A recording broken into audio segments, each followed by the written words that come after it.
I'm back in LA after spending about a week in Miami for my art residence that took place at the Epic Hotel. And this was my first time trying to vlog while I travel. Normally, I'm just like content focused, which is a lot easier to do. Like, you know, when you're thinking about like just vertical and all that stuff. So that's an easier feat. But for some reason, trying to vlog and being intentional about it was a little difficult for me. So I did my best. And what you're about to see is going to be snippets and moments that span over about 9 days. And then at the end, I'll show you the pieces that I got to do. But overall, this trip put a battery in my back.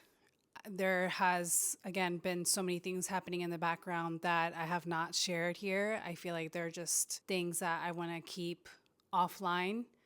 But if you ever had to grieve, if you've ever experienced heartbreak, or if you've ever been through a major life change, then you can kind of sympathize with me. I know our situations might look vastly different, but at the very core, you can at least understand what it's like to try to navigate such beautiful moments with also with an undertone that's just so heavy. But anyways, I'm really grateful for this opportunity.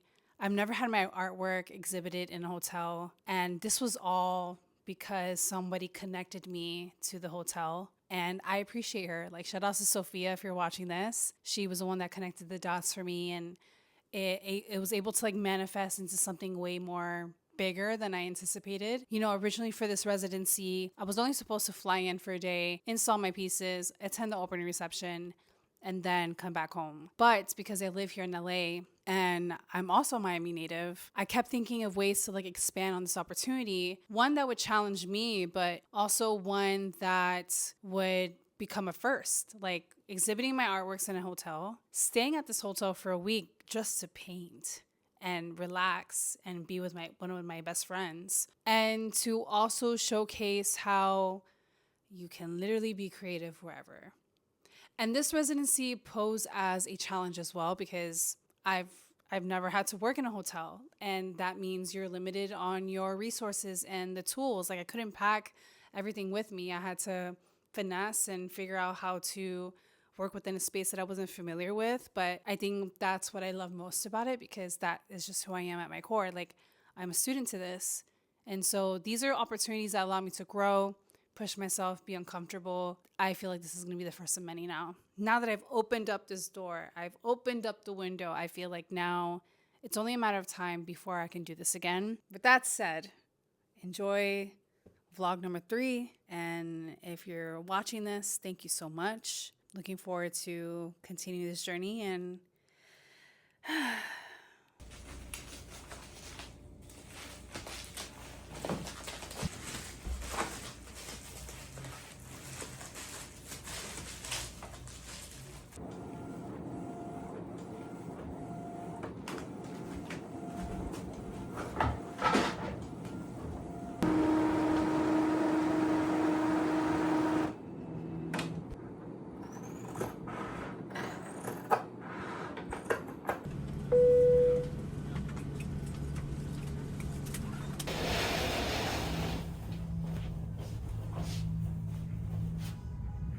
finally unpacking my paintings. Yep. One.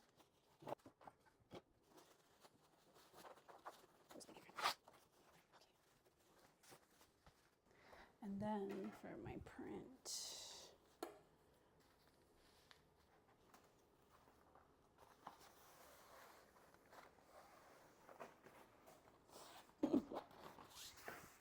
this is going to be the base of the next piece I'm going to work on. And then I'm going to cut this one, and I'm going to X-Acto knife some parts of it and then put it on top.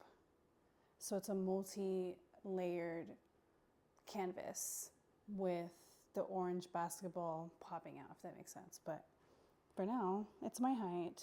That's the second piece I need to work on before the show. This is a fun piece.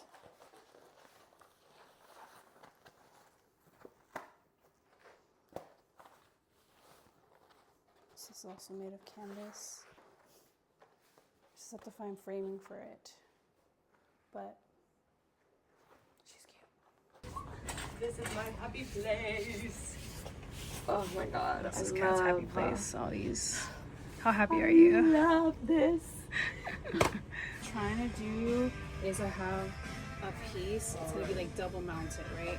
So it's gonna be like a canvas here, and then another canvas is gonna sit on top of it. Fire. And also, how fire would it be if Moleskine sponsored a junk journaling like series? Yeah. What do you think for sand? Miami sand. This one. Right? Yeah, because it's like more white.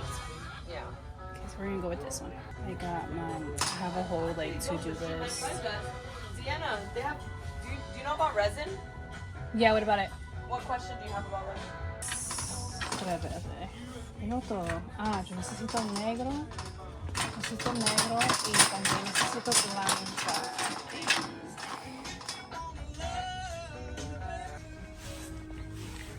Look at these prices. $8.96. That's not bad. This is $8.96. That's not too bad. But there is a conversation that needs to be had about why art supplies is so fucking expensive. Like, So expensive. everything costs a ridiculous amount of money for something very simple. When people are like, "Oh, you're an artist," and it's like, this is not a cheap sport.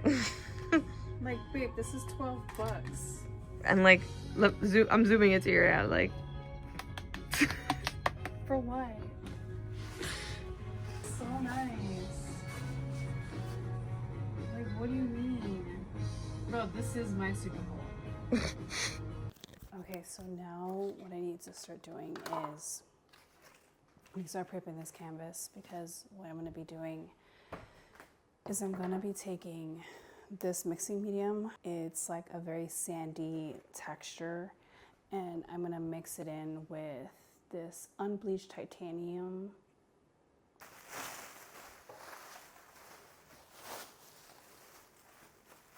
Just gonna prep as much as I can. This is from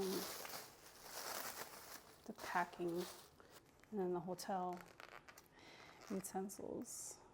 I'm kind of whispering because Kat's sleeping. She's taking a nap. So cool.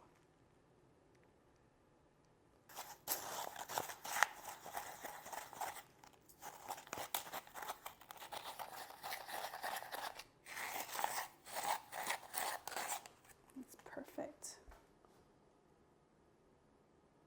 I don't know, like using this as a spatula and like spreading it, I don't know.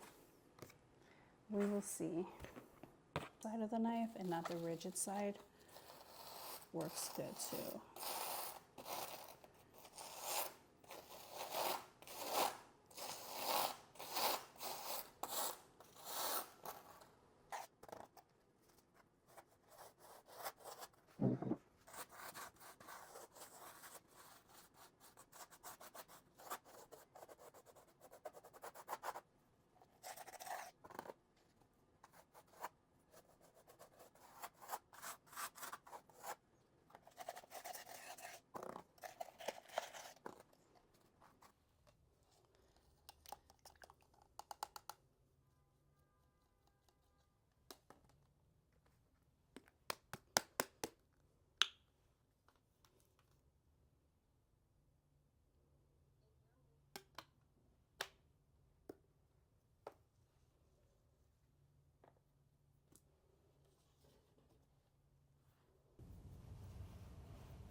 It's March 1st and I'm here at the hotel alone for the night, and I've been like super locked in.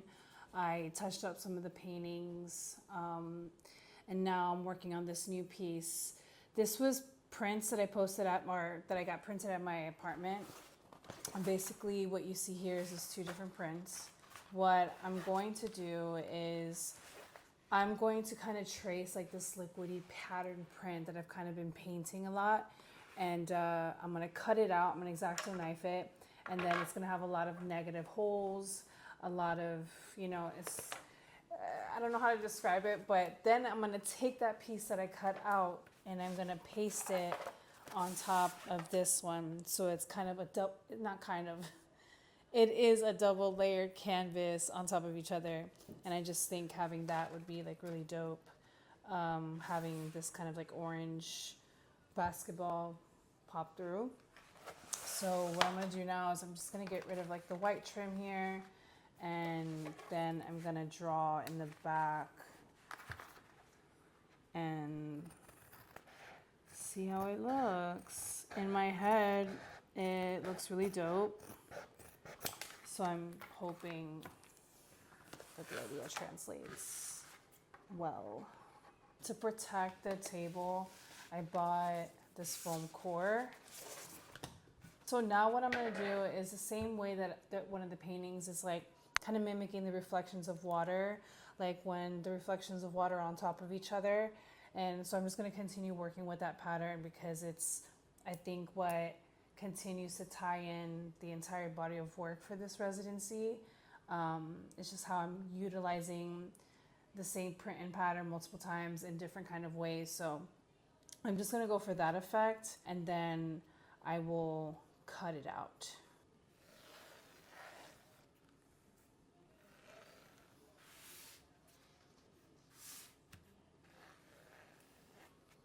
So what I'm going in right now with is an X-Acto knife and just making sure that all the curves are clean.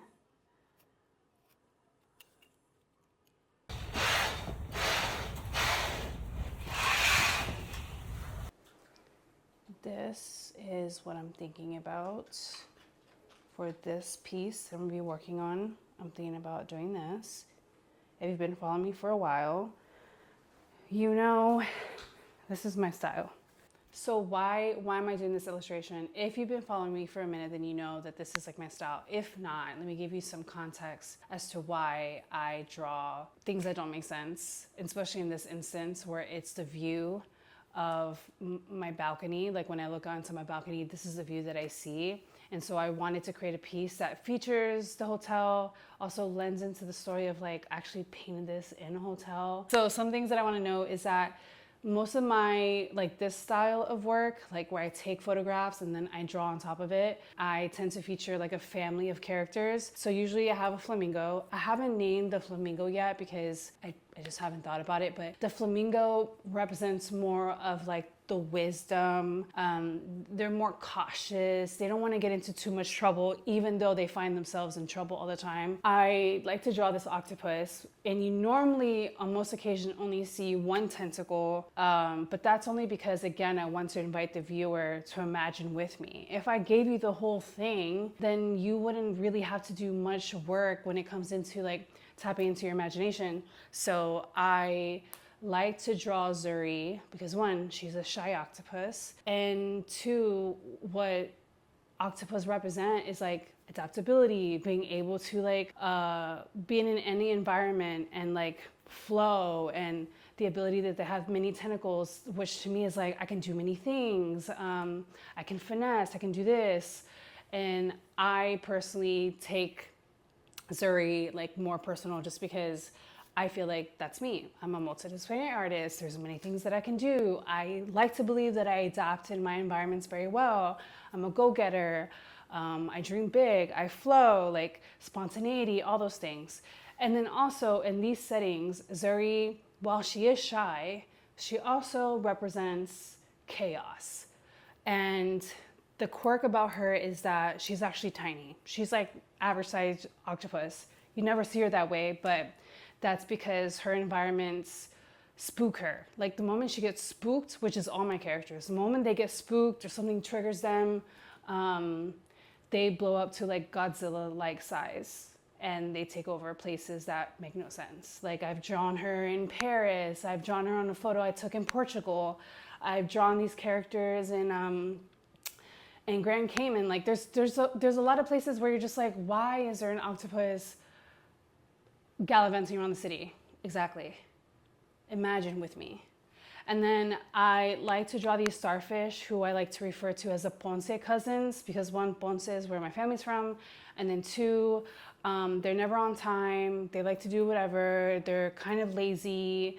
So these are all like quirks and characters that like resonate to me on many different levels, whether it's personal or it's just imaginative. So that's a context about that and why I'm going to be painting that and why that's my style, etc., etc. Now, the last thing that I want to talk about is where I'm at, right? I have these books sitting on this canvas because I'm trying to flatten the paper. That way when I adhere it, it's just an easier process. But going back to the fact that I'm in a hotel, I don't have all my supplies. Like I did not buy a spatula and I didn't buy a brush that's big enough. So I'm having to like look around the hotel room to be like, what can I use to spread the Mod Podge? Because once the paper flattens, I'm gonna take the Mod Podge and I'm gonna spread it throughout the canvas and then adhere the poster paper that I got printed at Staples onto it, and then I'll paint. Now, this is important.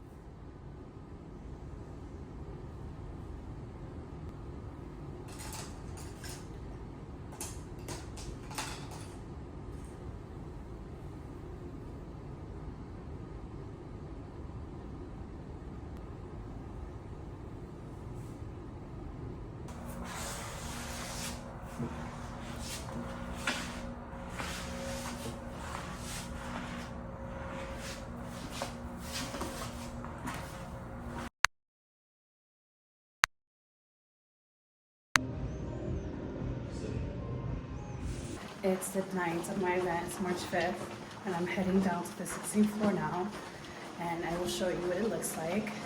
I have no expectations, I don't know who's getting here, and I'm just gonna make the most of it.